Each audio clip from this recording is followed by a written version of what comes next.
अभी आप बताइए, आपके जो स्टूडेंट्स हैं कहाँ कहाँ से आए, कैसे आपने फैमिलीज को कन्विंस किया? क्योंकि मैं कोशिश जब करती हूँ कि कुछ लोगों को गुरुकुल शिक्षा की तरफ, अब हमारे यहाँ जैसे एक फूल बेचने आते हैं, वो स्वयं को मतलब वो ब्राह्मण समाज से हैं।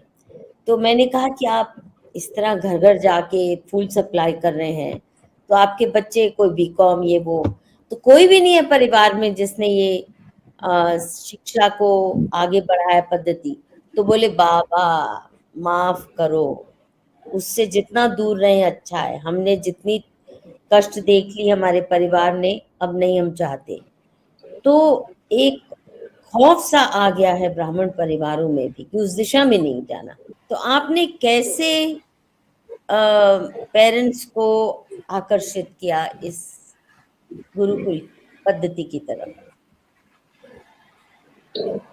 ऐसा बोल सकते हैं कि एक कहावत है संस्कृत में, वाग वही बलम ब्राह्मणस्य।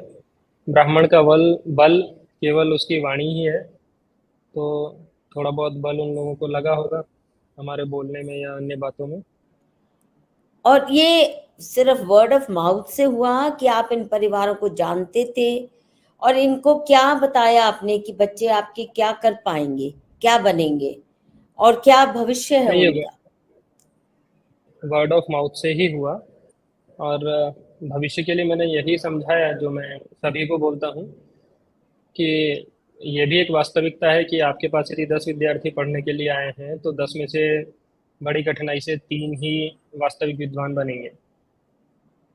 अभी के समय में स्थिति ये है कि जैसे हम आधुनिक शिक्षा भी ग्रहण की है हमने, तो कॉलेज में भी और स्कूल में भी जो भी मूर्ख से मूर्ख भी विद्यार्थी थे, जो पढ़ने में अच्छे नहीं थे, वे भी अपने जीवन में आर्थिक रूप से अच्छा कर रहे हैं। यह आधुनिक समाज की व्यवस्था इस प्रकार की है कि, और आधुनिक शिक्षा की भी व्यवस्था इस प्रकार की है कि आप उस विद्या में बहुत प्रवीण ना होते हुए भी यदि आप परिश्रमी हैं, औसत परिश्रमी हैं, अधिक भी नहीं, तो भी आप अपने लिए अच्छा कर सकते हैं। आप अपने लिए घर बना सकते हैं जीवन में, एक कम से कम अपने लिए एक ठीक सी गाड़ी खरीद सकते हैं, अपने बच्चों को पढ़ा सकते हैं इत्यादि। परंतु पारंपरिक विद्या की ये स्थिति है अभी कि यदि आप अच्छे विद्वान बन गए तब तो आपको कहीं ना कहीं से पैसे की व्यवस्था हो जाएगी।